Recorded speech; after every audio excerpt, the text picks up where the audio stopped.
Hey guys, today we're going to be talking about one of the most misunderstood signs in Indian palmistry, and that's the girdle of Venus. Now the girdle of Venus starts from the middle of the index finger and middle finger, and it loops all the way around to the middle of the ring finger and the pinky finger.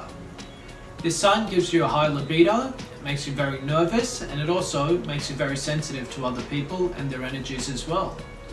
Now to understand a little bit about this ring, let's have a look at why it's got the name of Venus on it. If you look at the geography of someone's hand, you'll see that the Venus mount is actually near the thumb area there.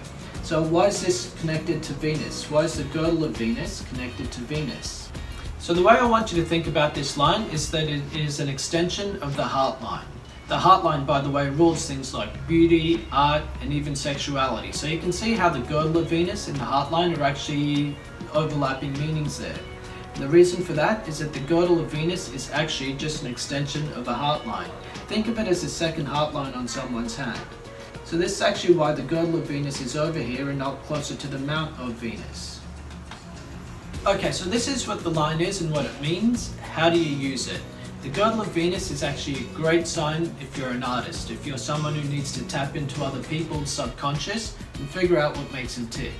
This is a great way to do that. So you'll notice lots of good artists, musicians, writers, they all have this sign. The girdle of Venus also makes you handsome and attractive to people of the opposite sex. And it gives you some sort of seductive charm as well that other people like in you. So the idea is if you have this line, you don't want to suppress your creative side, you actually want to embrace it. You want to embrace what Venus brings into your world. That is, explore music, explore writing, explore art, and things of that nature, and you'll find you'll release a lot of the nervous energy within you. If this line is broken, then that means the creative energy within you is fractured.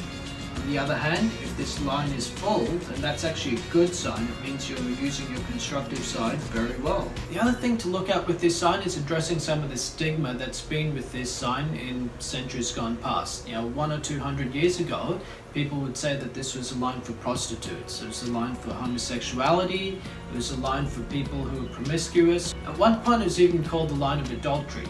So, basically anything which was quote-unquote sexually perverse, this line was associated with that. And of course, all of that is wrong. There's no way to use this line to tell that sort of thing. So if you do read that in like an old palmistry book, dismiss that interpretation of this. The other thing I could say about this line is if you look at the way it runs, what it does is it cuts the Saturn mount and it also cuts the Sun mount. And this is important because it gives you some meaning in terms of astropalmistry.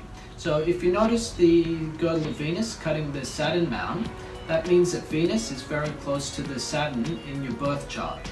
On the other hand, if it cuts the Sun mount as well, then that means that Venus is very close to the Sun in your birth chart too.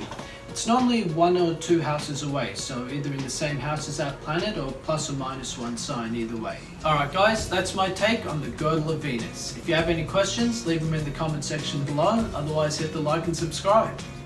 Thank you.